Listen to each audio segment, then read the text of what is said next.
In this video, we will talk about the form designing and form objects on Synergy system. So after we create a project, we have form and flow site.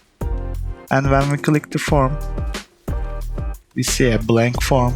And when we click the blank area, we see the form properties, and we can change the form properties from here. After that, from the toolbox menu, we have some different objects. For example, from the text boxes, password or mask input areas, we can add some objects to filling areas. From the text boxes, we are adding our normal texts, or from the password areas, we can add some hiding writing areas. Beyond that, we have labels for our titles. We have some select objects like combo boxes, drop-down menus, or lookups.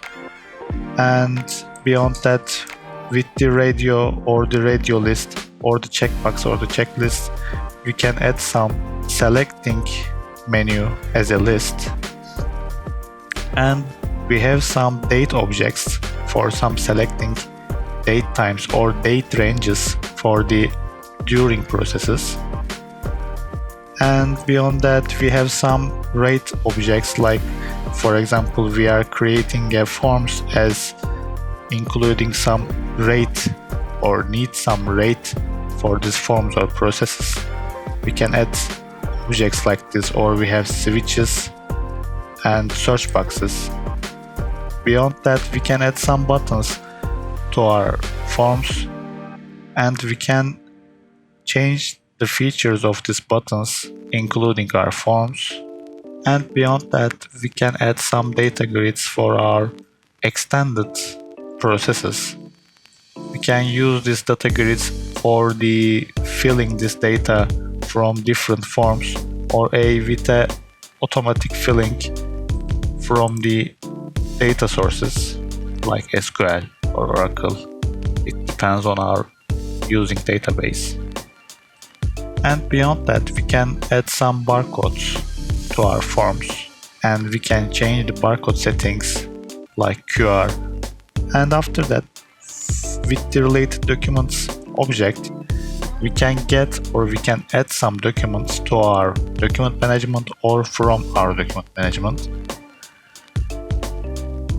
And from the user document data menu, we can get some information automatically from the HR system or from our database to our forms.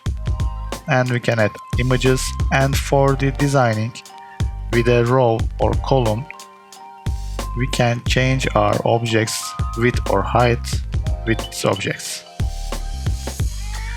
And lastly, from the charts menu, we can add some dashboard objects to our forms to get information easily on our forms. After that, when our form designing is finished, with a preview button, we can see our objects and we can test them for working or not, like this. Thanks for watching.